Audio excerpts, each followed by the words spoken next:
Welcome to another edition of the Gridiron Report. I'm Jared Johnson. I'm joined by the Mighty Joe Yeager. Well, Mighty Joe, Texas Tech takes on Baylor, 3 p.m. Central Time here at the Jones. And one of the weekly features we like to do leading up to games is the 3 keys. Our 3 keys to victory for Texas Tech over their upcoming opponent. So what's your first key? I think fourth down defense for Texas Tech is going to be really big. Fourth down defense. Right. Why? How many fourth? You got to get to fourth down. Yeah, right. But the thing is, getting to fourth down against Baylor is not good enough anymore because those guys, they've gone for it, I believe, 21 or 22 times this season on fourth down, which is, I think, more than twice what Texas Tech has. Wow. And not so long ago, that might have been flipped, but that's another story. That's a good point. But, I mean, yeah, they're converting 52% of those fourth down conversions, which is not bad. Yeah. So, I mean, you got to be ready for that, and I'm sure they are. But they need to be ready to play a full 4 downs wherever the ball is on the field, because they might just go for it if you win on third down. And so if you get to fourth down, then you got to be ready to stay on the field. You're not just getting off the field because you've got to stop on third, and then you got to win on fourth down. I think Baylor may wind up going for it, maybe say 4 times in this game against Texas Tech. And if that happens and Texas Tech gets 3 stops, then it may be bye-bye Baylor. That's going to be potentially a big aspect of the game. And Texas Tech's been pretty good situationally on defense. Yeah. You know what I mean? Like, the stats aren't pretty overall, but red zone, especially in Big 12 play, they've been good. Obviously, that 2-point conversion they stopped against ACU. I mean, what kind of conversation we had throughout the year if they hadn't gotten that stop. And then I don't know what their percentage is, but they've been pretty good on fourth down for the season for the most part. So that's an interesting stat and an interesting key. For me, it's going to be stopping the run. 2 years ago, it's different teams, I understand, but 2 years, it's a mentality thing for the coaching staff. Baylor came in here and really pushed Tech around and ran the ball on the Red Raiders. That's the one time I thought, man, Tech's defense got manhandled. It looked like Texas Tech from 8 years prior, where teams would just be like, okay, I'm done playing with my food, let's just run the ball 30 times in a row, and they can't do it. Yeah. Tech's rush defense has been great. You look at what it did against Arizona State. Scattaboo, he's been lights out, like all Big 12 against everybody except for Texas Tech. Now, he had a big play in the receiving game, in the passing game, but in terms of as a runner, he was under 4 yards per carry.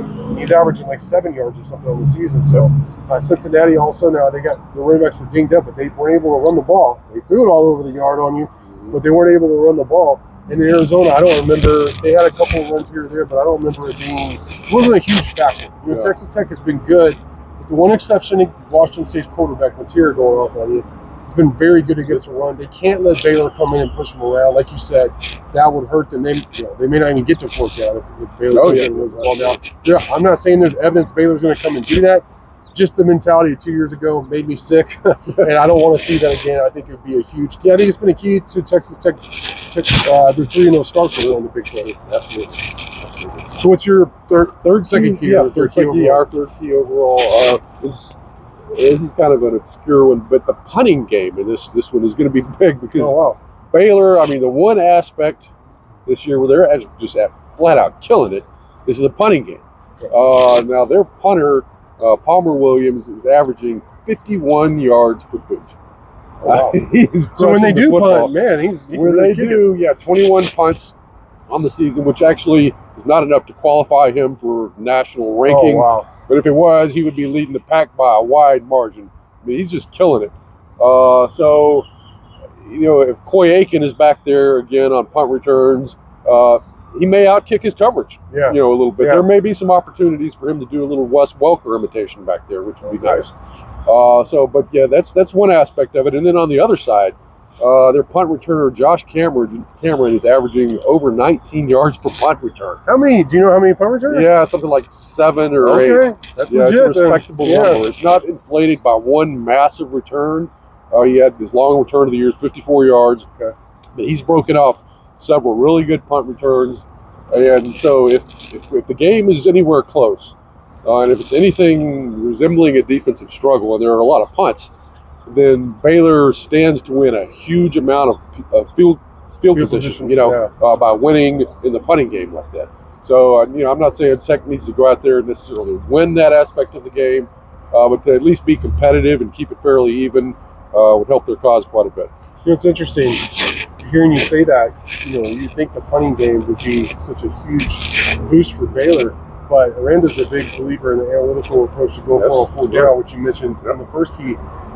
On one hand, you see McGuire's adjusted his approach to his team, his personnel. I don't think he disagrees with that philosophy necessarily overall, but for this year, he's changed. And like I said, they've won by basically a play game. Texas won by a play game, all three of these Big 12 games. And you got Baylor, who's lost these close games. I wonder if they hadn't taken – now, I know they've converted over 50% on the fourth downs, but I wonder if they had taken advantage of the punting game and adjusted their personnel. Maybe that might have made a difference. It's just interesting. You know, that's how important it is for coaches to adapt. So those are our three keys. Mike Joe, I'm looking forward to an in-state conference matchup, Texas Tech versus Baylor here at 3 p.m. Central Time. Good stuff for you as always. Thank y'all for watching, and until next time.